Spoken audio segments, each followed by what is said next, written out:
வணக்கம். அதாவது ஈரோடு மாவட்டம் சத்தியமங்கலத்தில் வந்து மேற்கு தொடர்ச்சி மலையில புலிகள் காப்பகம் உள்ளது. இந்த புலிகள் காப்பகத்தில் வந்து சத்தியமங்கலம் அதாவது தாளவாடி மலைப்பகுதியில் இருந்து கரும்பு பாரம் ஏற்றி வரும் லாரிகளை தொடர்ந்து குறிவைத்து யானைகள் வந்து அட்டகாசம் செய்து வருகிறது.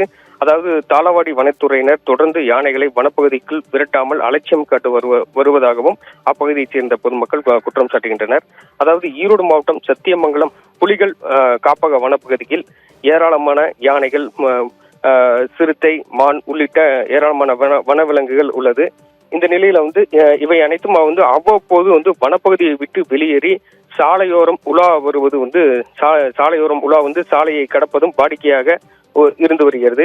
இந்த நிலையில கடந்த சில நாட்களாக தாளவாடி மற்றும் ஆசனூர் வனப்பகுதியில் இருந்து வெளியேறும் காட்டு யானைகள் தொடர்ந்து வனச்சாலையில் வரும் வாகனங்களை வழிமறித்து நிற்பதும், கரும்பு பாரம் ஏற்றி வரும் லாரிகளை வழிமறித்து லாரியில் உள்ள கரும்புகளை சுவைப்பதும் தொடர்கதையாக இருந்து வருகிறது.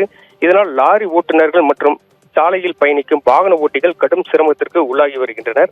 இது குறித்து பலமுறை வனத்துறையிடம் தெரிவித்தும் தாளவாடி மற்றும் ஆசனூர் வனத்துறையினர் தொடர்ந்து அலட்சியம் காட்டி வருவதாகவும், லாரி ஓட்டுநர்கள் மற்றும் இருசக்கர மற்றும் 4 சக்கர வாகன ஓட்டுநர்கள் வந்து மிகவும் வேதனை தெரிவித்துள்ளனர். தொடர்ந்து வனப்பகுதியில் இருந்து வெளியேறும் காட்டு யானைகளை வனத்துறையினர் கண்காணித்து வனப்பகுதியில் விரட்ட வேண்டும் என்றும் சமூக ஆர்வலர்கள் கோரிக்கை விடுத்துள்ளனர்.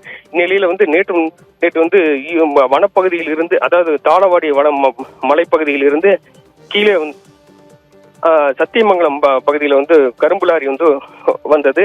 இதனை வந்து ஒற்றை யானையை வந்து வழிமறித்து